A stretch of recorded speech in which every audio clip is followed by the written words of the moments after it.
Doctor শাহজাদা সেলিম ১৯৭২ সালের ১ জানুয়ারি জন্মগ্রহণ করেন। ১৯৯৮ সালে রাজশাহী মেডিকেল কলেজ থেকে MBBS ডিগ্রি অর্জন করেন।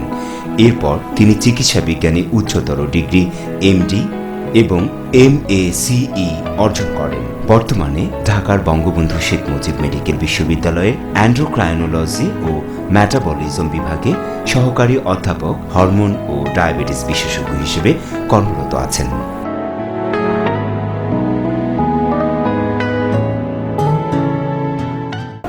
যদি কোনো কারণে কারো রক্তের গ্লুকোজ বা শর্করার পরিমাণ স্বাভাবিক মাত্রার চেয়ে বেড়ে যায়, তাহলে তাকে ডায়াবেটিস বলা হবে।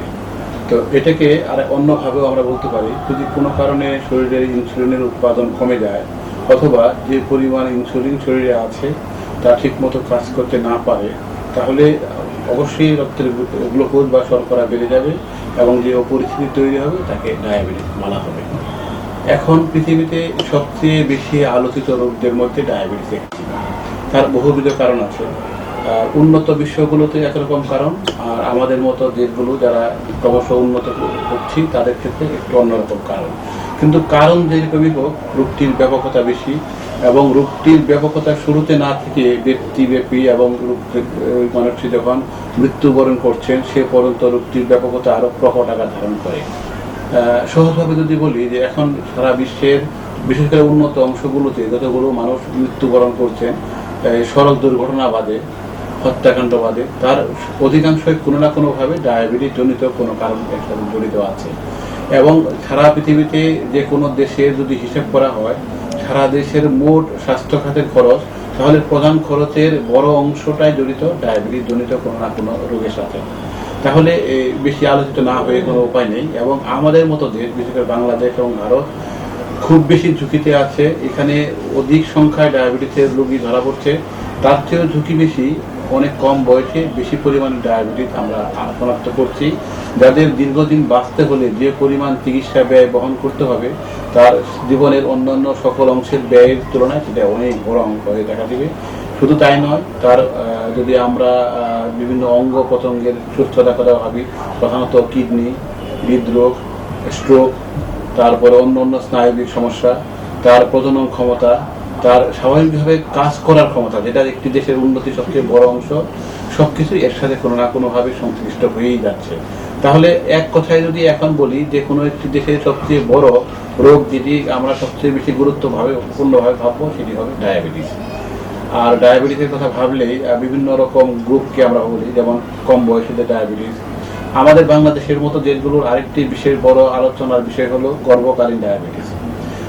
খুব সম্ভবত বাংলাদেশে গর্ভকালীন ডায়াবেটিসের যে হার পৃথিবীর মধ্যে সর্বোচ্চ, এটি 30%-এর কাছাকাছি। পৃথিবীর অন্য কোনো দেশে কিন্তু এরকম নেই। আমরা উন্নত বিশ্বগুলোর যে পরিমাণ তথ্য পাই তাতে 7 থেকে 8% উপরে কোনো দেশে নেই। আমাদের দেশে এটা সবচেয়ে বেশি, কিন্তু সম্ভবত বলছি এই কারণে বাংলাদেশের কিন্তু সারা জাতিব্যাপী কোনো গবেষণা হয়নি। কিছু টুকরা টুকরা গবেষণা হয়েছে, সেখান থেকে যে তথ্যগুলো আমরা পাচ্ছি তার ভিত্তিতে আমরা ধারণা করছি এটি। তাহলে এই ক্ষেত্রে মা আক্রান্ত হচ্ছেন, পরিবারটি আক্রান্ত আছেন, কিন্তু সবচেয়ে বেশি বিবেচনার বিষয় হলো যে শিশুটি মায়ের গর্ভে আছে। এই শিশুটি মায়ের গর্ভে থাকাকালীন এই কারণে শুধু মায়ের ডায়াবেটিস আছে, এর পরবর্তী জীবনে তার ডায়াবেটিস হওয়ার সংখ্যা অনেক গুণ বেড়ে যাবে। আর আরেকটি গুরুত্বপূর্ণ বিষয় হলো আমরা যে মাতৃমৃত্যুর হার, শিশু মৃত্যুর হার, এবং বাংলাদেশ সরকার এটা সবচেয়ে বেশি গুরুত্ব দিচ্ছে আমাদের সহস্রাব্দের লক্ষ্যমাত্রা হিসেবে। সেখান থেকে কিন্তু বড় বাধা হয়ে দাঁড়াচ্ছে এই ডায়াবেটিস জনিত মাতৃমৃত্যুর হার এখনো বেশি, ডায়াবেটিস জনিত শিশু মৃত্যুর হার অনেক অনেক বেশি। এবং এই যে শিশুটি জন্মগ্রহণ করলো, এর যদি ওজন 2.5 কেজির কম হয়, তাহলে ওর ডায়াবেটিস খুব অল্প বয়সে দেখা দেওয়ার একটা সম্ভাবনা দেখা দেয়। তাহলে একটি শিশু যে মায়ের পেটে থাকার সময় ডায়াবেটিস ছিল মায়ের, ও কিন্তু আজীবন একটা কণ্টকাকীর্ণ পথে হাঁটতে হবে ওকে। তাহলে আমাদের কিন্তু এটা গুরুত্ব সহকারে না ভেবে কোনো উপায় নেই। আবার কম বয়সীদের ডায়াবেটিস, সেটি একটি পরিবারের জন্য একটি বিশাল বড় ভাবনার বিষয়। ওই শিশুদের স্কুলে বা কলেজে পড়বে, তাদের ক্ষেত্রে একটা ভাবার বিষয়, আর সব মিলে তো রাষ্ট্রের জন্য একটি ভাবার বিষয় বটেই।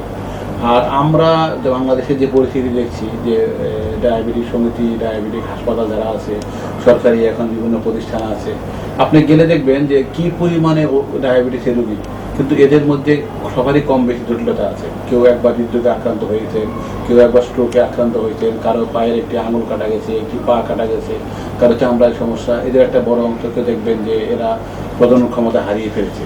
তাহলে আমরা যে কোনো দিকে নজর দিতে গেলে প্রথম কাজটা কী হবে, ওই ভদ্রলোক, ওই ভদ্র মহিলার রক্তের গ্লুকোজ স্বাভাবিক আছে কিনা জেনে নিতে হবে। যদি না থাকে তাহলে স্বাভাবিক পর্যায়ে আনতে হবে। তাহলে এটি কিভাবে আমরা অর্জন করতে পারি?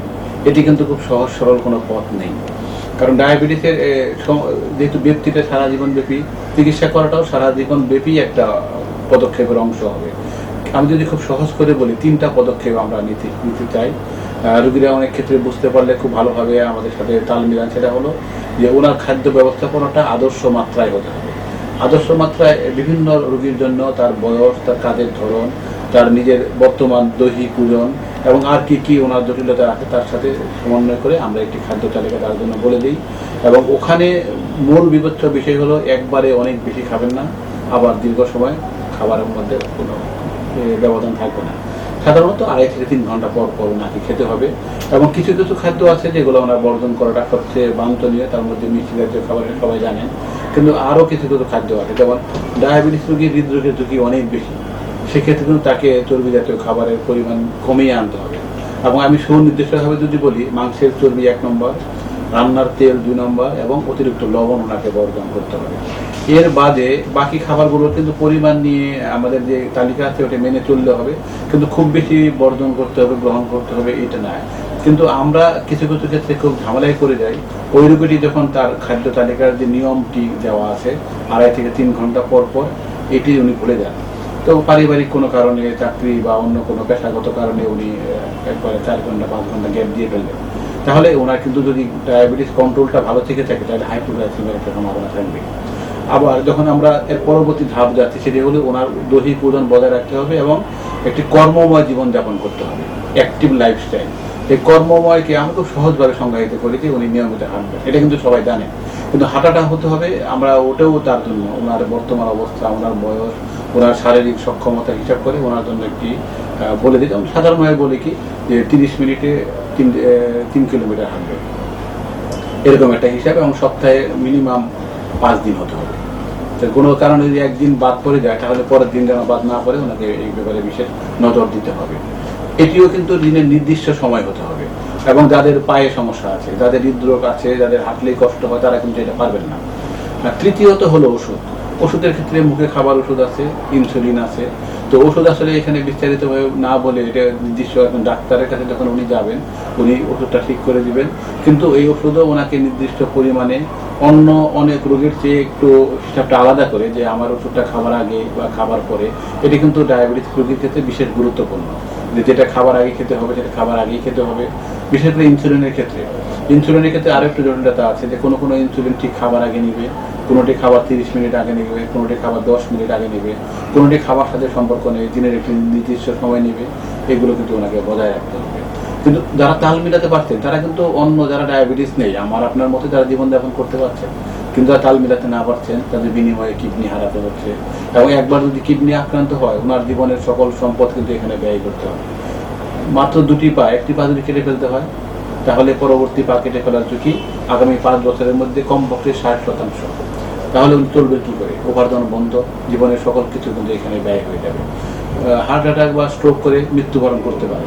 এবং যাদের প্রজনন ক্ষমতা হারিয়ে ফেলেছেন, তাহলে উনি একটিও সন্তান গ্রহণ করতে পারে না, এর অবস্থাটা বিবেচনা করেন। তাহলে কিন্তু এই সকল কিছুতেই কিন্তু মূল লক্ষ্য একটি, ব্লাড সুগারকে কন্ট্রোল রেখে সুস্থ জীবনযাপন করার চেষ্টা করতে হবে। এবং এই ক্ষেত্রে কিন্তু নিয়মগুলো খুব কঠিন নয়, মেনে চললে খুব সহজেই আমরা এই লক্ষ্যমাত্রা অর্জন করতে পারি।